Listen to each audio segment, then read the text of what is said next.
السلام عليكم ورحمة الله وبركاته. نويت التعلم والتعليم والتذكر والتذكير والنفع والانتفاع والإفادة والاستفادة والحث على التمسك بكتاب الله وسنة رسوله والدعاء إلى الهدى والدلالة على الخير ابتغاء وجه الله مرضاته وقربه وثوابه سبحانه وتعالى. آمين. Kami berniat belajar dan mengajar, mengambil dan memberi peringatan, memberi dan mengambil manfaat, memberi dan mengambil faedah, mendorong kepada berpegang teguh dengan kitab Allah Subhanahu wa taala dan sunnah Rasulullah sallallahu alaihi wasallam, menyuruh kepada hidayah Allah Subhanahu wa taala dan memberi petunjuk kepada kebaikan, kerana semata-mata mengharapkan kepada redha Allah Subhanahu wa taala, merekatkan diri serta mengharapkan pahala daripadanya yang maha tinggi lagi maha suci. Amin Allahumma amin. Alhamdulillah Rabbil Alamin. Syukur kepada Allah Subhanahu wa taala dapat bertemu dengan tuan-tuan dan puan-puan yang dirahmati Allah. Yang bahagia pengurusi, timbalan pengurusi, Imam Bilal ahli kuasa, sekalian hadirin dan hadirat, mudah-mudahan kita semua sentiasa dirahmati, diberkati, diluaskan rezeki, dikabulkan hajat, terpelihara berbagai jenis fitnah, terpelihara berbagai jenis yang tidak diingini, terpelihara berbagai jenis tipu daya, berbagai jenis, terpelihara berbagai jenis penyakit dan disembuhkan berbagai jenis penyakit zahir dan batin bagi diri kami dan keluarga kami. Diluaskan nikmat kebaikan di dunia dan di akhirat bagi diri kami dan keluarga kami. Amin Allahumma amin. Astaghfirullah Rabbal baraya. Astaghfirullah minal khataya. Astaghfirullah Rabbal baraya. Astaghfirullah minal khataya. Rabbi zidni ilman nafi'a wa wafiqni amalan maqbula wa wahab li rizqan wasi'a wa tub alaina taubatan nasuha wa tub alaina taubatan nasuha. Astaghfirullah Rabbal baraya. Astaghfirullah minal khataya. Astaghfirullah Rabbal baraya. Astaghfirullah minal khataya. Qala al-musannif rahmatullahi ta'ala yanfa'una fi ulumihi uluman fid darain radhiyallahu anna radhiyallahu ankum.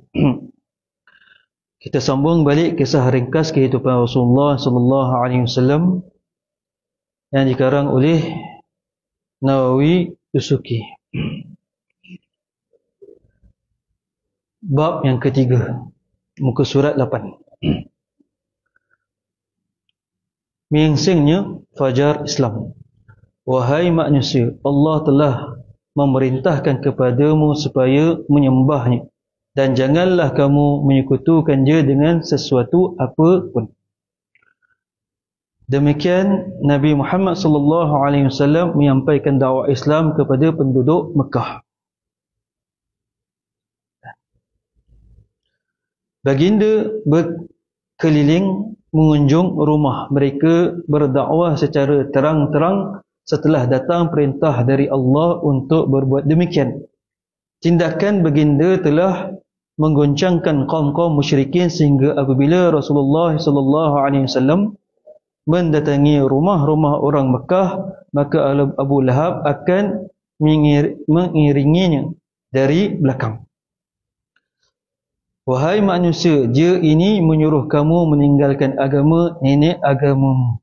Demikian pula hasutan Abu Lahab yang menggerakkan orang ramai supaya menghalang Nabi SAW daripada berdakwah. Maka bermulalah pergolakan yang hebat di kota Mekah. Permulaan Nabi SAW dapat wahyu di Jabal Nur. Nabi SAW tidak diarahkan lagi untuk berdakwah secara terang-terangan, kecuali Nabi akan bercerita dengan orang yang terdekat. Dan orang terdekat, tetapi walaupun dicerita dengan orang terdekat, benda itu menjadi gempar pada semua orang. Sebab Nabi SAW, dia ada satu perangai yang pelik. Perangai yang pelik macam sekarang ni, sampai sekarang ni, Nabi SAW ada selawat ummi. Itu selawat daripada dia sendiri. Allahumma salli ala sayyidina Muhammadin Nabi ummi wa ala alihi wa sahbihi wasallam. Selawat ummi ni apa maksud? Ummi ni maksudnya Nabi tak pandai baca, tak pandai tulis. Nabi kepada selain umat tak pandai baca, tak pandai tulis. Satu benda yang luar biasa. Satu, tu sama satu. Yang kita boleh menerima tak? Nabi kita yang mengajar daripada agama penghidupan kita, cara kehidupan zahir dan batin kita, yang menyebabkan kita masuk syurga, tak pandai baca dan tak pandai tulis. Itu satu. Yang nombor dua pula, masa Nabi naik Jabal Nur, gempa satu Mekah mencari Nabi hilang. Orang siapa yang mencari je? Tak lain tak bukan isteri je yang dikasihi, Siti Khadijah. Dua hamba disuruh cari, tak jumpa di Mekah. Mana Nabi pergi tak jumpa. Rupa-rupanya kawan tu duduk kat Jabal Nur. Yang turun pada Jabal Nur, barulah Siti Khadijah tahu yang dia pergi ke Jabal Nur.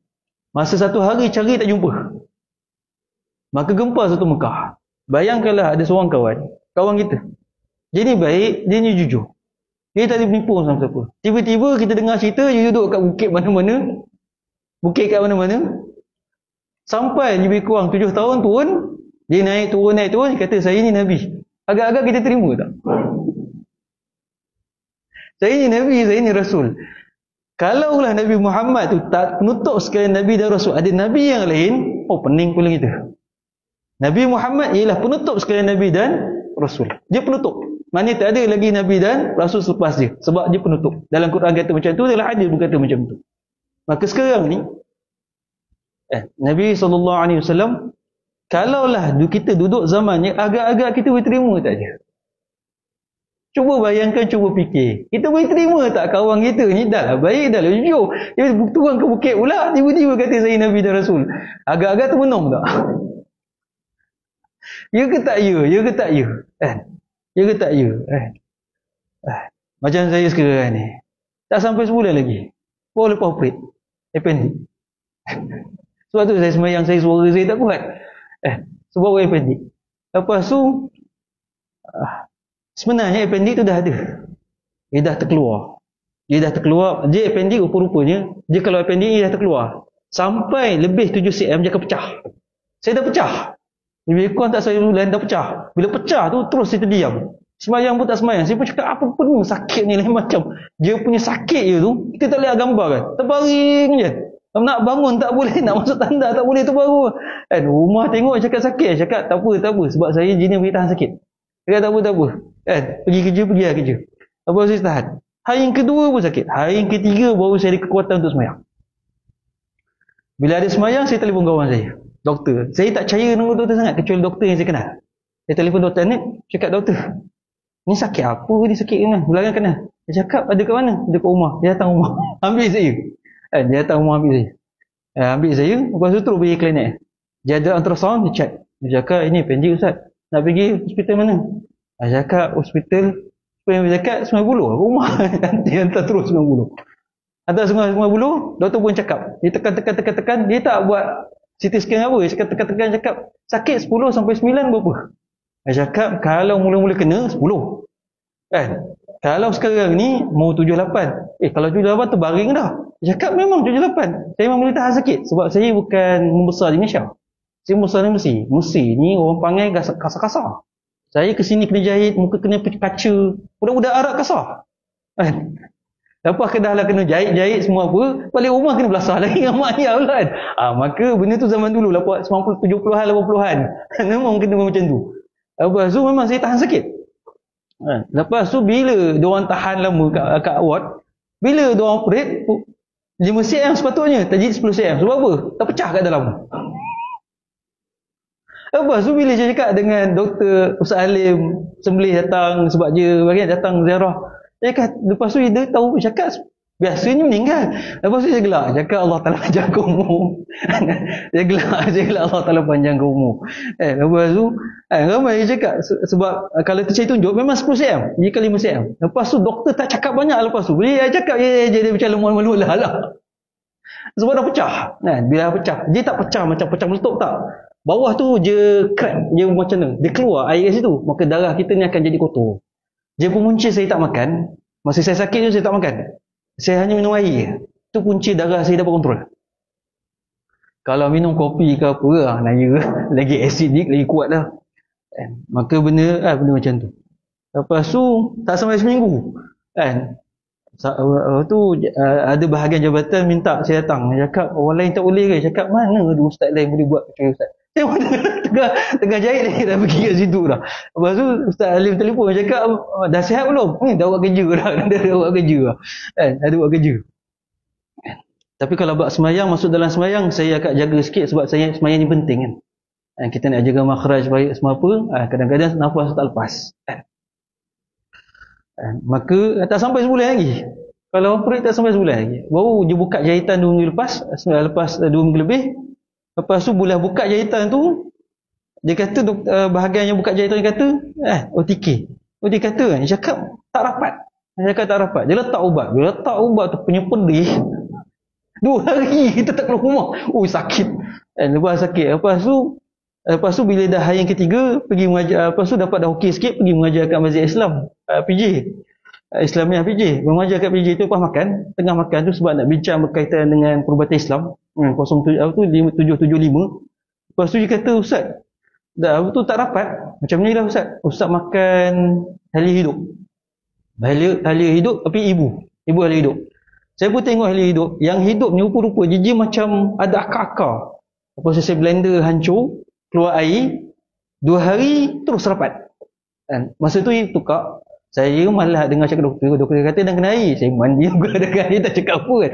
Saya mandi juga air. Lepas mandi dengan air, lepas tu buka saya tengok dah rapat. Rapat Alhamdulillah. Tapi sakit kat dalam tu masih ada lagi. Maknanya kalau kesihatan saya ni mau 50% baru okey. 50% lagi tak okey. Dia semangat je kuat. Tapi ramai orang kata meninggal. Orang cakap meninggal ni Ustaz. Dah pecah dah meninggal. Cakap rupa-rupanya memang meninggal. Ramai yang meninggal. Sebab dia kuning. Bila pecah punya tu, masuk ke darah akan kena masuk ke badan, jantung tu kuat. Bila banyak sangat dah kotor, najis tu pergi ke darah, muka kita akan kuning. Bila kuning dia sampai ke otak tu akan jadi dia macam lost control. Maknanya darah bersih tak ada, dia akan meninggal. Normal macam tu. Rupa-rupanya kalau kita sakit, kalau kena bisa, jangan makan apa kecuali air dan garam. Air dan garam ni dia literal ke balik. Tapi jangan makan garam yang kisar tu, garam yang besar-besar tu.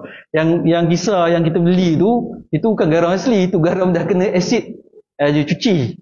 Jadi putih. Garam asli biasanya warna, dia kalau laut warna je lain, dia putih hitam-hitaman. Tu laut punya. Tapi kalau bukit dia merah.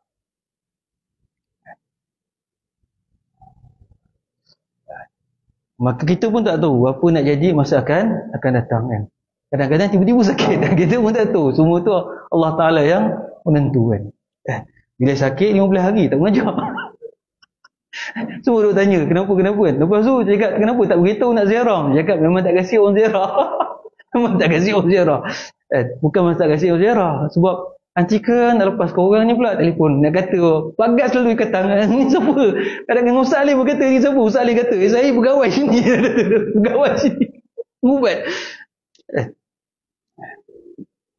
Dia kalau hospital kerajaan, kalau kita operate RM150. Kalau separuh kerajaan, SUKM, saya dengan SUKM biasa sebab saya mengajar kat SUKM, RM12,000 ke RM10,000. Tapi kalau hospital private lain, RM20,000 ke atas. Kalau insurans lagi je, bantai lagi banyak lagi. Mungkin 30,000 lagi je dia bagi. Maka ini semua yang perjalanan dalam perjalanan penghidupan. Benda ni semua adat dalam penghidupan. Semua orang kena. Tak kira lah kamu ustaz ke tak ustaz. Dalam kita baca tadi, Nabi Muhammad ialah manusia. Akhir dalam surah Kahfi. Basharun innahu basharun mislukum. Sesungguhnya Nabi Muhammad itu manusia seperti kamu. Yuha ilaih. Diwahyukan kepada. Bezanya apa antara Nabi yang kita? Diberi wahyu. Kita tak diberi wahyu. Itu beza je. Tetapi cara dia dapat wahyu pun agak pening kepala. Nabi SAW kalau duduk, tiba-tiba dia cakap, tiba-tiba pusing kat, macam ni tak ada orang ni. Dia cakap. Angguk-angguk. Cakap, angguk-angguk. Sahabat semua diam. Oh, yang masuk Islam pun pening. Kenapa Nabi? Kerap. Sebab apa? Dia cakap dengan malaikat Jibril. Orang tak nampak. Je nampak. Kalau kita lah ada ustaz macam tu, agak-agak ustaz tu macam mana? Viral habis ustaz ni tak betul. Viral habis ustaz ni tak betul. Beza Nabi dapat wahyu. Dan syarat Nabi, syarat Anbiya dan Rasul, mereka tak boleh dapat wahyu melalui belajar. Tak boleh. Dipanggil ilmu wahbi. Bukan wahabi, wahbi. Wahbi maknanya direct Allah daripada Nabi ataupun direct Allah melalui malaikat Jibril AS. Itu namanya ilmu wahbi. Dan kita lain pada Nabi Rasul tak boleh dapat ilmu melalui wahbi. Kena belajar melalui pelajaran-pelajaran ataupun kita panggil jurnal ataupun kita panggil Quran dan hadis ataupun dalam kitab-kitab penjelasan daripada Quran dan hadis. Tak boleh yang kita, saya belajar ilmu tauhid direct kepada Allah Ta'ala. Oh, sama taraf dengan Nabi Muhammad. Marah kawan kita cakap macam tu kan. Bila kita cakap, oh belajar dengan Nabi. Sama taraf dengan Nabi ni. Dia macam muka pucat. Dah direct daripada Allah Ta'ala kan.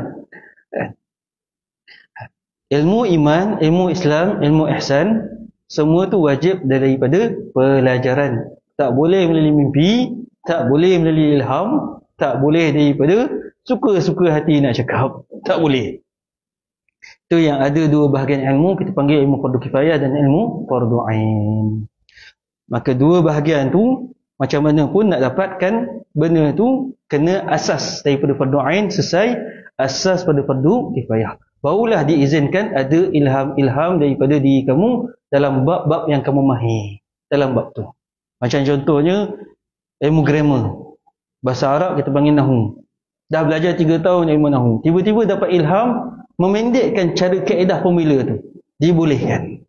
Diboleh. Sebab dia dah mendalami selama 3 tahun. Kitab dia dah belajar sampai lebih 5 kitab asas. Maka 5 kitab asas tu dia dah habis.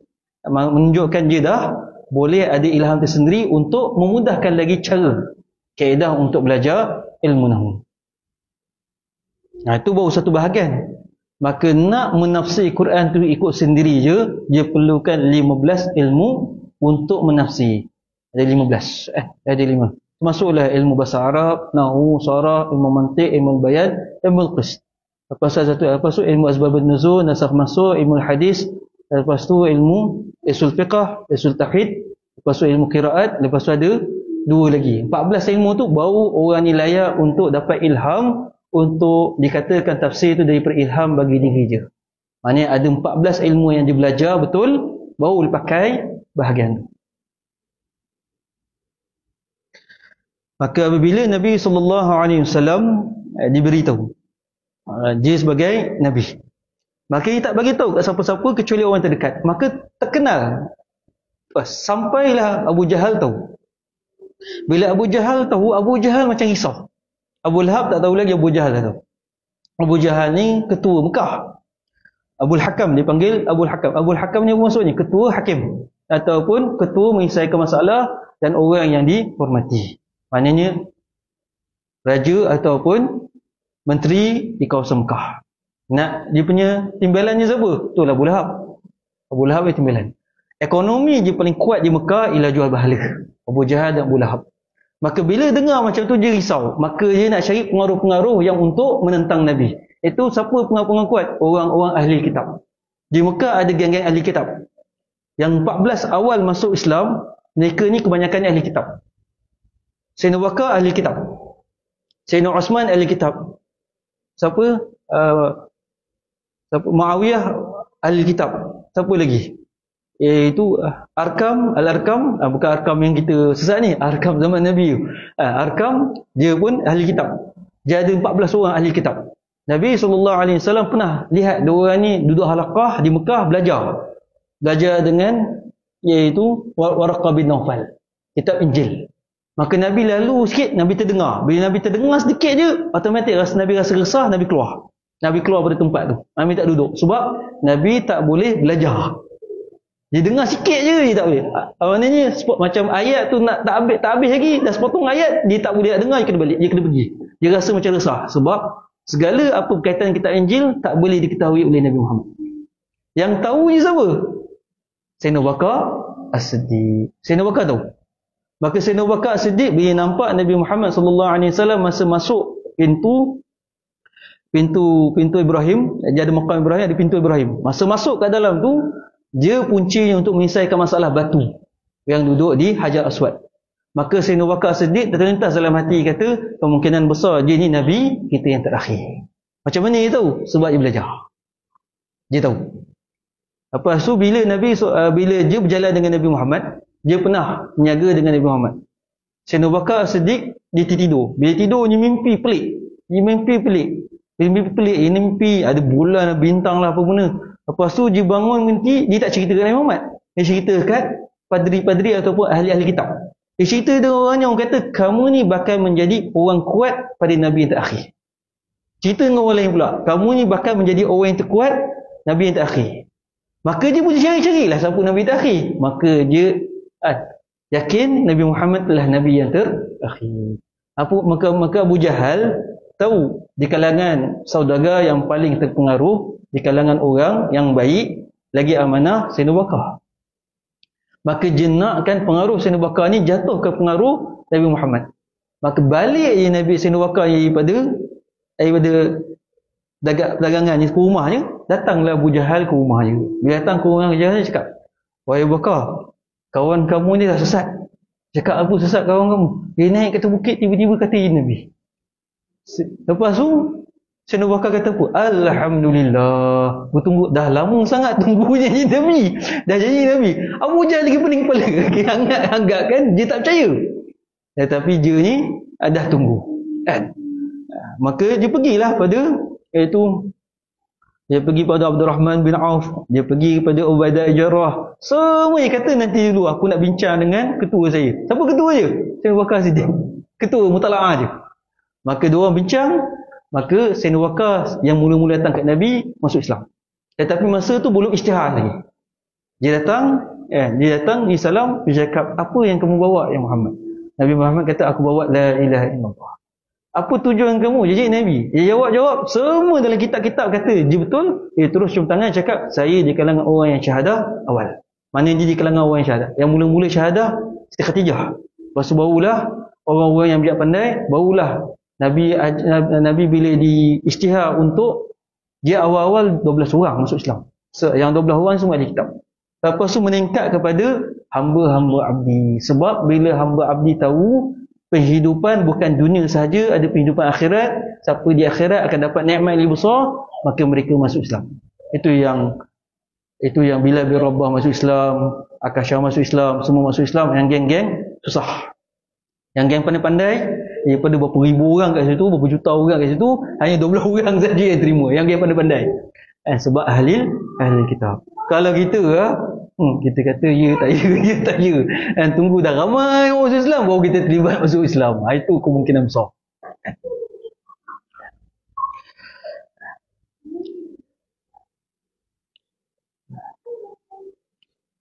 Maka bila Nabi SAW isytiharkan, barulah berlakunya hebat tentangan terhadap Nabi SAW. Dua anak Nabi yang dikahwinkan oleh anak Abu Lahab kahwin dengan anak Nabi. Dua-dua dicerai oleh anak kepada Abu Lahab. Lepas tu Ummu Jamil pun ganggu sangat Nabi SAW sampai buang najis, sampai ambil kayu-kayu, sampaikan duri-duri letakkan depan rumah dia dan sebagainya, sampailah turun surah Lahab. Surah Lahab tu untuk nak mempertahankan Nabi daripada gangguan Ummu Jamil. Ummu Jamil. Maka Ummu Jamil dia dah ambil kayu-kayu untuk nak siksakan Nabi. Kayu tu jerut kat leher-lehernya, jatuh bukit. Itu Ummu Jamil. Lagi-lagi marahlah kawan tu, suami Abu Lahab. Abu Lahab pun lagi marah lagi. Tapi walaupun dia marah, dia tak berani nak kacau Nabi. Sebab apa? Anak yang kena sumpah dengan Nabi kena, isteri kacau Nabi pun kena. Dia tak berani nak kacau Nabi. Maka mana-mana Nabi berdakwah, dia tak nak ekonomi jatuh. Dia tak nak je punya bahala itu laku. Maka Nabi berdakwah je kat tempat dia kata, saya bapa saudara je. Pakai lebih kemas dengan Nabi. Dengar-dengar cakap je, tak betul, gini. Mana-mana tempat Nabi pergi, mesti Abu Lahab akan ikut. Tapi tak kacau Nabi. Sebab takut Nabi sumpah. Dia takut dengan Nabi. Tapi bila Nabi cakap, lepas tu Nabi nak pergi, dia kata, saya orang gini. Sebelum Nabi nak pergi tempat dia, pergi tempat dulu. Tu Abu Lahab punya kerja. Pemuda Quraisy berusaha dengan kekerasannya untuk membentukkan pajak Islam yang telah mula minar itu. Segala macam usaha dilakukan dari fitnah dan tuduhan-tuduhan liar seperti kena sihir, gila dan menganjak tongkat Nabi Muhammad SAW sehingga mereka merancang hendak membunuh baginda. Maka Nabi SAW bila isytiharkan, Allah Ta'ala kata, Ya ayyuhal muzammil kum fa'anzir. Surah Muzammil. Maka wahai orang Islamut, bagi tahu kepada keluarga kamu. Maka masa itulah Nabi bagi tahu kepada semua orang, starting orang pegang Nabi, pukul Nabi, starting orang heret Nabi, starting orang ejek Nabi, ludah kat Nabi, banyak benda berlaku. Selepas berlaku macam tu, Sayyidina Abu Bakar dengan Sayyidina Ali mesyuarat. Nabi tak boleh nak jumpa sesiapa-siapa kecuali orang yang betul-betul nak jumpa Nabi dengan hati yang ikhlas. Maka Nabi tak digunakan untuk berhadapan dengan masyarakat sebab Nabi dah kena pukul, sahabat-sahabat yang ada yang meninggal, ada Sayyidina Abu Bakar Siddiq sendiri pun kena pukul sampai pingsan 2 kali. Kali pertama dia pergi kat Kaabah, dia ajak orang Islam kena pukul, pingsan. Kali kedua pingsan. Sama juga dengan iaitu Abu Zar sahabat Nabi, 2 kali pun kena pukul dan pingsan. Sebab masuk Islam dan nak mempertahankan Nabi. Maka Nabi SAW mesyuarat tak mengizinkan siapa-siapa membenarkan dia Islam di khilaf orang lain. Tak boleh. Maka itu yang berlakunya sembahyang Zuhur dan sembahyang Asar tak boleh baca dengan kuat. Sebab nak ingatkan kita balik, bermula Islam bukan perkara yang mudah. Dan mazhab Syafi'i mempertahankan lagi Zuhur dan Asar. Mazhab yang lain ada yang kalau kita pergi Mesir, kalau kita pergi ke negara-negara mazhab yang lain, saya tak tahu, saya tak ingat mazhab Maliki ke mazhab Hanafi. Dia akan baca Zuhur kuat, Asar pun kuat. Kat Mesir banyak. Ada masjid-masjid Zuhur pun kuat, Asar pun. Kita kata, oh, diorang yang baca kuat lah. Sebab diorang ni mazhab Hanafi, mazhab Abu Hanifah tak silap saya. Mazhab Abu Hanifah tak silap. Bacaan diorang kuat. Tapi mazhab Syafi'i mempertahankan tak boleh, siapa baca kuat boleh, tetapi makruh. Bukan batal sembahyang je. Imam nak baca kuat tak ada masalah, boleh je. Tapi makruh. Elok je jangan baca. Elok yang baca. Itu daripada ulama mazhab Syafi'i dan mazhab Imam Syafi'i sendiri yang keluarkan fatwa macam tu. Supaya ingatkan balik, Islam ni bermula dengan usaha. Dan bila ada negara-negara yang orang Islam ditindas, boleh pakai kaedah tu balik. Boleh pakai kaedah tu balik. Itu dalam jinayah, dalam bab jinayah. Ajakan kepada mereka, Nabi SAW ajak mereka tak lain tak bukan la ilaha illallah. Kita cakap, saya ajak kamu pada la ilaha illallah, semua Islam. Orang ada pening tak? Tak pening kan? Tapi kalau kat Mekah, saya ajak kamu pada la ilaha illallah. Saya ilahi sampai sekarang ni, sebelum kamu cakap macam ni, dah bahala dah banyak dah. Macam mana Tuhan boleh satu? Ada bahala langit, ada bahala rezeki, ada bahala makanan, ada macam-macam bahala ada. Kita Alhamdulillah lah tak hidup tak duduk kat tempat negara-negara yang banyak bahala. Kita lahir-lahir dah Islam dah. Nampak bahala kawasan-kawasan tertentu, ya. Tapi Alhamdulillah, kalau tak pening kepala. Pening kepala. Demikianlah Jibril menekankan kepada Nabi SAW sehingga tidak seorang manusia pun baginda takuti. Maka Nabi demikian Jibril menekankan. Maksudnya malaikat Jibril AS menekankan manusia supaya supaya beriman dengan kataan la ilaha illallah dengan hujah-hujah ayat-ayat Quran. Nabi tak kata la ilaha illallah tiada Tuhan, terus sedapnya tak akan keluar. Ayat Quran banyak akan kata, adakah kamu lihat langit tak ada tiang? Semua tu untuk nak memperingat, membuka pemikiran manusia supaya ada Tuhan yang menjadikan dunia ni, yang menjadikan matahari, yang menjadikan bulan dan sebagainya. Maka ayat Quran mengukuhkan kalimah la ilaha illallah. Bila orang tu yakin, maka dia kena mengucap asyhadu an la ilaha illallah wa asyhadu anna Muhammadar Rasulullah, menjadi orang Islam. Di tengah-tengah, maka Jibril bukan menekan, maksudnya Jibril menurunkan wahyu sedikit demi sedikit sampailah Islam itu menjadi kuat di Madinah dan dapat mengatasi Madinah, dapat mengatasi Mekah, dan Mekah dan Madinah dapat membersihkan daripada segala jenis bahala-bahala dan bersih daripada orang kafir di Mekah dan di Madinah. Sampailah sekarang ni bersih Mekah dan Madinah daripada bahala. Kita dah Islam lama dah, ada yang lebih daripada umur 60 tahun, tapi bahala di kawasan Malaysia ni masih lagi tak bersih. Kenapa? Wallahualam.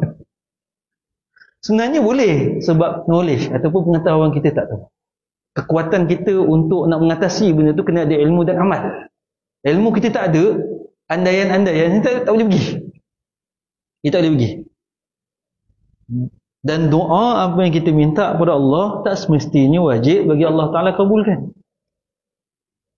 Doalah banyak benda untuk Gaza. Gaza tu akan hancur. Sebab hadis Nabi kata akan hancur. Doalah banyak-banyak. Tetapi kenapa nak doa? Itu tandanya hamba Tuhan. Itu tandanya harapan kepada Tuhan. Sebab doa kita ni akan dikabulkan. Waktu bila? Waktu Dajjal dah muncul. Waktu Dajjal akan dibunuh oleh Nabi Isa. Habis semua Yahudi hancur. Masa tu hilang Yahudi ada. Tak ada ke muka bumi dah, tak ada lah. Kristian pun takkan ada kat muka bumi. Bukan Kristian tak ada muka bumi. Khinzir, babi pun dah tak ada kat muka bumi. Semua dihapuskan oleh Nabi Isa AS.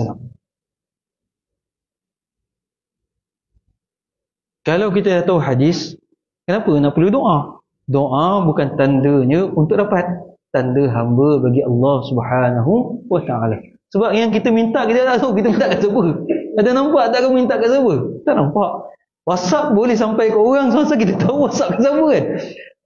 Ataupun voicemail.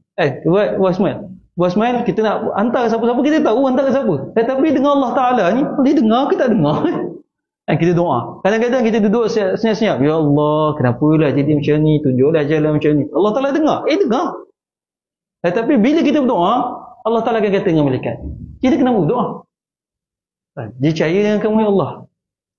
Bila malaikat kata dia percaya dengan kamu, saksi kau malaikat yang dia tu orang yang aku kasihi. Benda tu kita tak dengar. Malaikat dengan Allah Ta'ala sahaja yang tahu. Malaikat dengan Allah Ta'ala sahaja yang tahu.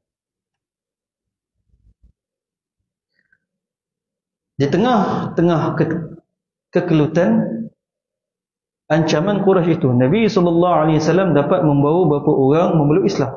Abu Bakar adalah di antara, dan bila beliau melihat hamba-hamba yang diseksa, segeralah beliau menembus dan memerdekakannya, seperti Bilal dan Amir bin Uhairah.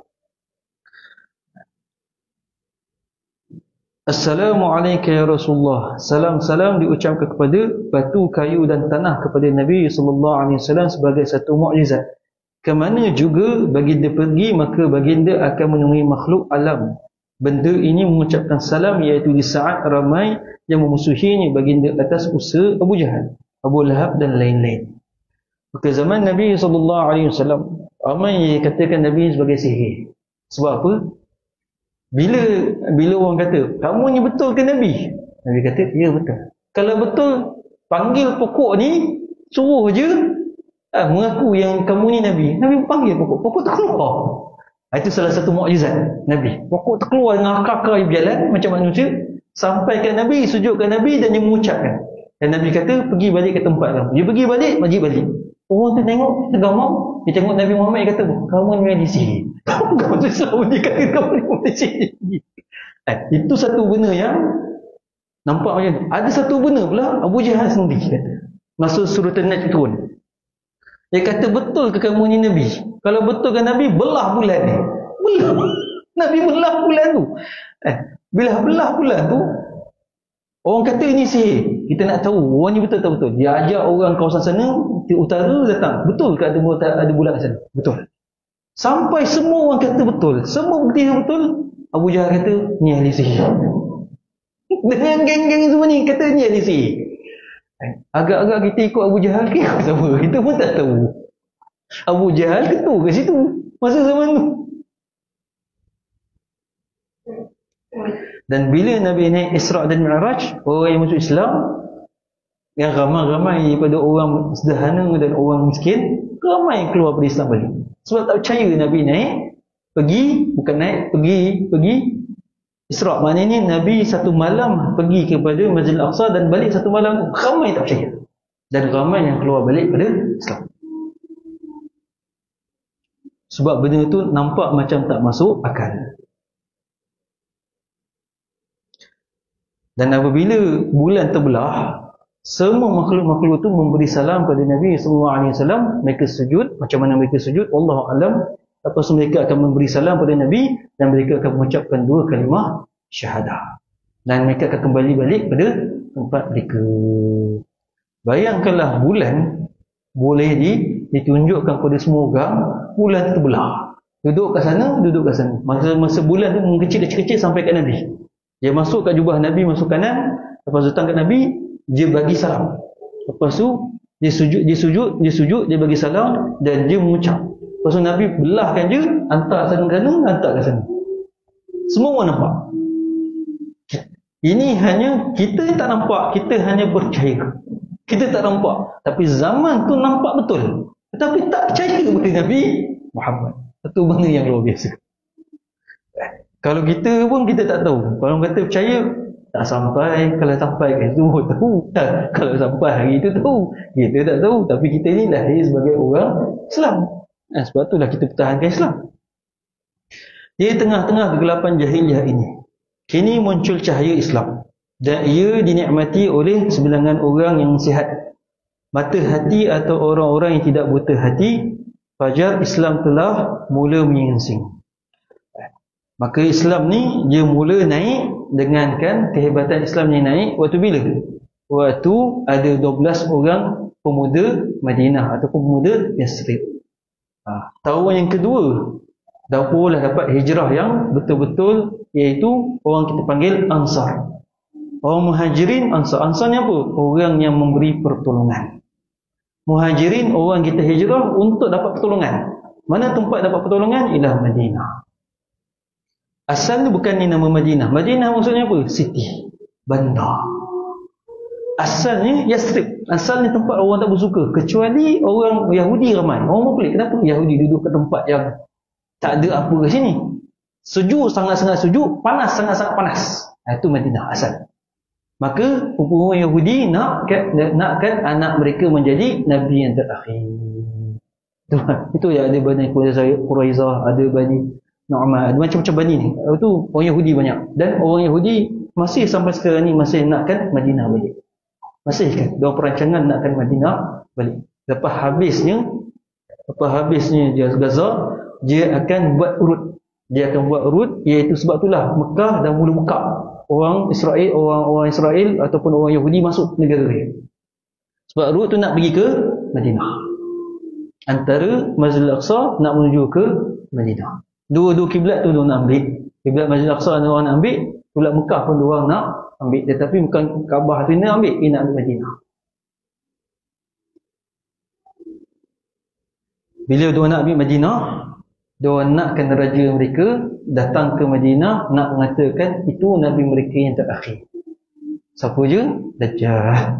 Itu yang Dajjal hentak kaki nak masuk Madinah, tak dapat, dia hentak 2 kali. Keluar semua apa yang munafikinya di Madinah.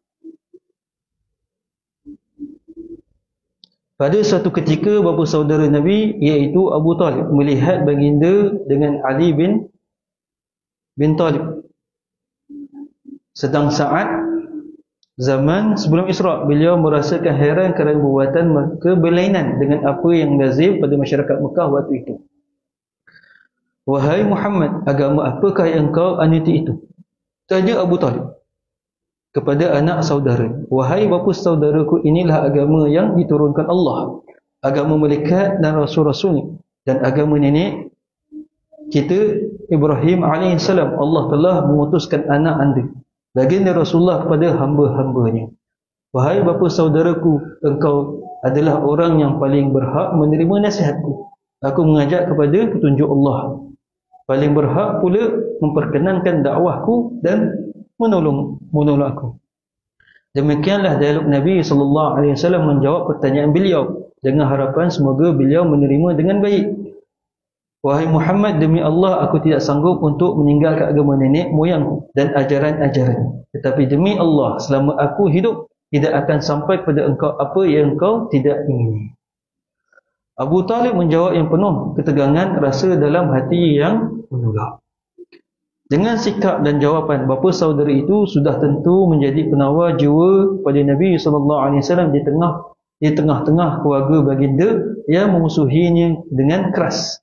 Apatah lagi Ali bin Abu Talib sebagai anak muda yang dapat pula didorong dari ayahnya. Kepadanya Abu Talib berpesan supaya sering mendatangi Nabi Muhammad SAW walaupun beliau sendiri belum terbuka hatinya mengikutinya. Ikutilah dia Muhammad selalu selama dia mengajak kamu kepada yang baik. Demikianlah katanya, ujarnya Abu Talib kepada anaknya Sayyidina Ali. Dorongan itu sungguh menggembirakan Sayyidina Ali dan Nabi Muhammad SAW sendiri, dan baginda berdoa semoga Abu Talib sendiri dapat mengerti Islam sama-sama mereka. Abu Talib ni ada dua pendapat. Ada yang mengatakan dia masuk Islam, ada yang mengatakan dia tak masuk Islam. Kalau ada orang yang berpendapat, dia kata Abu Talib masuk Islam, dia ada hujah, ada kitab-kitab yang mengatakan dia masuk Islam. Ada yang mengatakan dia tak masuk Islam, ya, ada hujah dan ada hadis. Kemungkinan awal-awal masa dia menolak, tetapi sebelum tu kita tak tahu, sebabkan Nabi doakan dia masuk Islam. Maka ada yang mengatakan dia masuk Islam, ada yang mengatakan tak masuk Islam. Bila ada orang kata dia masuk Islam, kemungkinan masuk Islam. Kalau orang kata tak masuk Islam, kemungkinan tak masuk Islam. Yakinnya bila? Akhirat nanti tu. Tak masuk akhirat baru tahu dia masuk Islam ataupun tidak. Tetapi macam saya ni lebih cenderung kepada dia masuk Islam. Lebih cenderung. Tetapi kalau orang kata dia tak masuk Islam, mungkin. Tapi dalam segi cenderung, bukan maksudnya ya yakin. Sebab ada dua pendapat. Ada pendapat kata macam ni, dua pendapat macam ni. Kita harap-harap dia masuk Islam. Jadi cenderung pada harap-harap dia masuk Islam. Nak lebih yakin, tak perlu nak gaduh bab tu. Tak perlu nak gaduh bab, sebab dua pendapat ni dua kuat.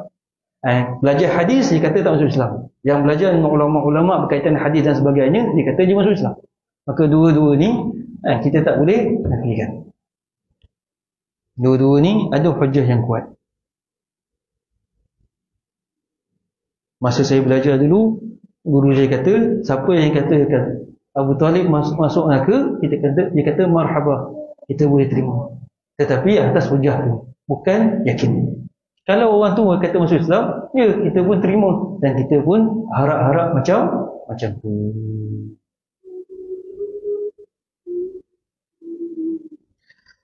Lepas tu Abu Talib pula, dia dorong pula Sayyidina Ali, mau ikut Nabi Muhammad. Jadi takkanlah dia tak nak masuk Islam.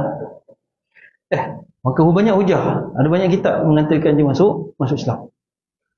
Fajar Islam sudah menyingsing ke kota Mekah, dan ini amat mengejutkan jahiliyah yang dalam kegelapan itu.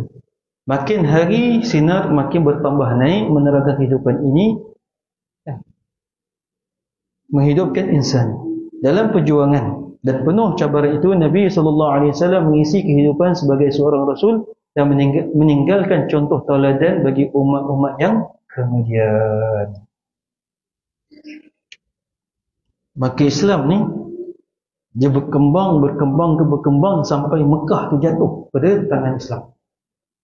Asalnya Islam, Mekah nak bunuh, orang Mekah nak bunuh Nabi Muhammad. Akhir sekali keseluruhan orang Mekah menjadi pengikut Nabi Muhammad SAW. Kenapa boleh jadi macam tu? Kesabaran Nabi Muhammad sallallahu alaihi wasallam dan ketaatan sahabat terhadap Nabi Muhammad sallallahu alaihi wasallam. Kalau sahabat tak taat kepada Nabi, tak jadi juga. Ketaatan sahabat terhadap Nabi dan kesabaran Nabi sallallahu alaihi wasallam dan kesabaran sahabat untuk taat dengan perintah Nabi. Sahabat kadang-kadang pening. Nabi kata, saya mimpi dapat buat umrah. Semua sahabat-sahabat pakai. Sampai perjalanan Nabi kata, tak boleh terus ke perjalanan. Sebab unta ni nampak benda yang kita tak nampak. Unta tu cakap dengan Nabi, tapi sahabat tak dengar. Lepas tu pergilah.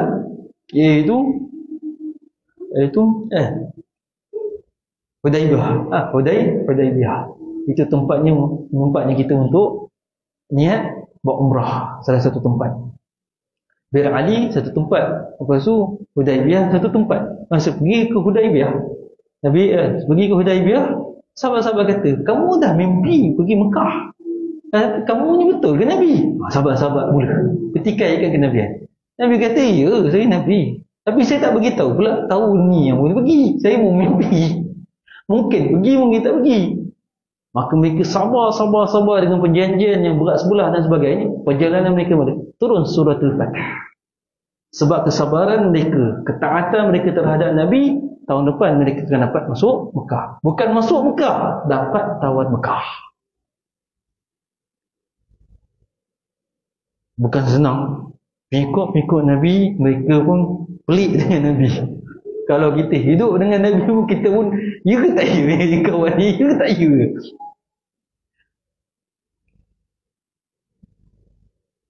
Sayyidina Bakar pun tak, masa di Hudaibiyah, Sayyidina Bakar pun diam, dia terkemam. Nak buat A, nak buat B pun tak kerti, dia diam. Masa tu, semua sahabat-sahabat diam. Sebab mencabar kesabaran mereka dan keyakinan mereka.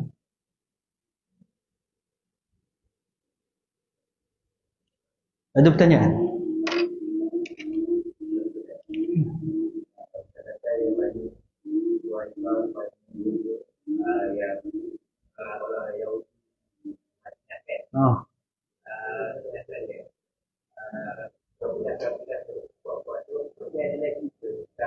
Tak ada. Sebab Yahudi ada masuk Islam. Ada yang dah masuk Islam, dah hilang dari Yahudi ke. Dah tak nampak dia punya sakit baki Yahudi. Tetapi yang dikeluarkan dari Madinah, iaitu orang yang melanggar perjanjian dengan Nabi. Sebab masa bila Nabi masuk ke Madinah, 2/3 Madinah sokong Nabi, 1/3 sahaja tak sokong Nabi. Itulah geng Yahudi dengan Abdullah bin Ubay, Yahudi. Itu munafik. Dua geng ni yang tak terima Nabi. Tapi 1/3, 2/3 sokong Nabi. Maka Nabi tulis kat dinding-dinding, Bani sekian kena datang pada Nabi untuk buat perjanjian, iaitu untuk nak menyelesaikan masalah. Apa jenis masalah laku, kena datang ke Masjid Nabawi untuk diselesaikan. Maksudnya Masjid Nabawi menjadi tempat hakim untuk menyelesaikan masalah. Dan apabila Bani Quraizah, salah satu Bani yang menentang, masa berlaku peperangan antara perang Khandaq, Bani Quraizah cuba untuk bunuh perempuan-perempuan orang Madinah. Masa benda tu datang ada bukti dan sebagainya, maka Nabi SAW serah tempat mereka. Bila mereka kalah, anak-anak mereka dimerdekakan, perempuan mereka menjadi hamba, laki-laki yang lepas balik dibunuh. Sebab masa sebelum perundangan berlaku, dan mereka dah beritahu, kalau kamu cuba untuk khianat, kamu akan diserang. Dan mereka berani khianat Nabi. Macam-macam diorang buat. Diorang khianat Nabi, diorang pelekeh sahabat-sahabat masuk Islam, diorang hina perempuan, macam-macam diorang buat. Maka orang yang Yahudi masuk Islam bukan minoriti. Tapi yang serang Nabi dibunuh ataupun dihalau daripada Mekah dan Madinah. Lepas tu diorang cuba duduk di kawasan pinggir-pinggir Madinah. Dan bila duduk pergi Madinah, zaman Sayyidina Abu Bakar Siddiq, majoriti masuk Islam. Sebab ekonomi Islam pun dah kuat, bantuan terhadap orang-orang tua-tua Yahudi dibantu oleh Sayyidina Abu Bakar Siddiq. Sayyidina Umar Khattab, bukan sebenarnya Sayyidina Umar Khattab. Bani tu dah tak ada dah. Dah pecah-pecah lah. Dah apa tu, yang ada sekarang ni pun, yang ada sekarang ni, borang ni asal bukan daripada Madinah, asal daripada, iaitu daripada Rom yang memberontak. Maknanya yang ada kat Israel ni sebenarnya diorang ni bukan Yahudi asal. Bukan Yahudi. DNA, kalau cek DNA bukan Yahudi asal. Diorang jadi Rom, iaitu Kristian yang benci Muhammad dan campur gaul dengan Yahudi, menjadi bukan pegang. Diorang ni bukan Yahudi asal. Yahudi asal sembah Tuhan yang sebenar. Yahudi yang ada di Israel bukan sembah Tuhan. Sembah setan. Kalau kita cek 966, 666, semua gambar setan. Itulah Tuhan tu. Tapi Yahudi asal bukan sembah tu, sembah Tuhan yang sebenar. Kristiannya asal, kita Injil, sembah Tuhan yang sebenar, tetapi tak terima Nabi Muhammad. Itu sahaja. Sebab itulah Islam membenarkan boleh kahwin dengan ahli kitab. Ahli kitab ni siapa? Yang sama Tuhan macam kita. Lain Tuhan dengan kita, ada Tuhan tiga. Ini bukan dengan ahli kitab. Sembah syaitan, ni lagi boleh, tak boleh kahwin dengan dua. Sebab itulah bila ada mufti dulu, dia kata boleh kahwin dengan Kristian, kena soal siasat dengan Bukit Aman. Sebab Kristian yang macam mana dia katakan ni? Sebab boleh buat salah faham. Dah jelas? Ada pertanyaan lain? Satu penjelasan agak lama sikit. Nak bagi jelas. Sallallahu Rabbuna ala nuril mubin Ahmad al-Mustafa Sayyidil Mursalin. Sallallahu Rabbuna ala nuril mubin Ahmad al-Mustafa Sayyidil Mursalin. Sallallahu Rabbuna ala nuril mubin Ahmad al-Mustafa Sayyidil Mursalin. Sallallahu Rabbuna ala nuril mubin Ahmad al-Mustafa Sayyidil Mursalin. Sallallahu Rabbuna ala nuril mubin Ahmad al-Mustafa Sayyidil Mursalin. Sallallahu Rabbuna ala nuril mubin Ahmad al-Mustafa Sayyidil Mursalin. Sallallahu Rabbuna ala nuril mubin Ahmad al-Mustafa Sayyidil Mursalin. وعلى آله وصحبه أجمعين. يا حي يا قيوم يا إلهنا وإله كل شيء إله واحد لا إله إلا أنت. Ya Allah yang maha mengetahui atas segala rahsia-rahsia kami, ya Allah. Apabila sekalian dosa besar dan dosa kecil yang telah kami lakukan, ya Arhamar Rahimin. Apabila sekalian dosa besar dan dosa kecil bagi ibu bapa kami, ya rahmatkanlah mereka sentiasa. Apabila sekalian dosa besar dan dosa kecil bagi pasangan kami, anak-anak kami, cucu-cucu kami, keturunan kami, adik-beradik kami, kawan-kawan kami, jiran-jiran kami, sekalian mukminin dan mukminat, dan sekalian muslimin dan muslimat yang masih hidup yang sudah meninggal, ya Arhamar Rahimin. Rahmatkanlah kami sentiasa, berkatkanlah kami sentiasa akan segala laknat, akan segala bala, akan segala kesusahan, kepayahan, kesakitan yang sudah kena pada diri kami. Pimpinlah kami pada jalan yang benar, supaya selamat di dunia, bahagia di dunia, selamat pada azab kubur, selamat pada azab akhirat, dan dapat masuk syurga-Mu ya Arhamar Rahimin. Rabbana la tazir 'ala al-ardi minal kafirin dayyara, innaka antazirhum yudillu 'ibadika wa la illa fajiran kaffara. Rabbi ighfir lana wa liwalidayna wa liman dakhala baytina mu'minan wa lil mu'minin wal mu'minat wa la tazidil zalimin illa tabara wa la tazidil zalimin illa tabara wa la tazidil zalimin illa tabara. Sallallahu alaihi sayyidina Muhammadin nabi ummi wa ala alihi wa sahbihi wa sallam, walhamdulillahi rabbil alamin. Assalamualaikum warahmatullahi wabarakatuh.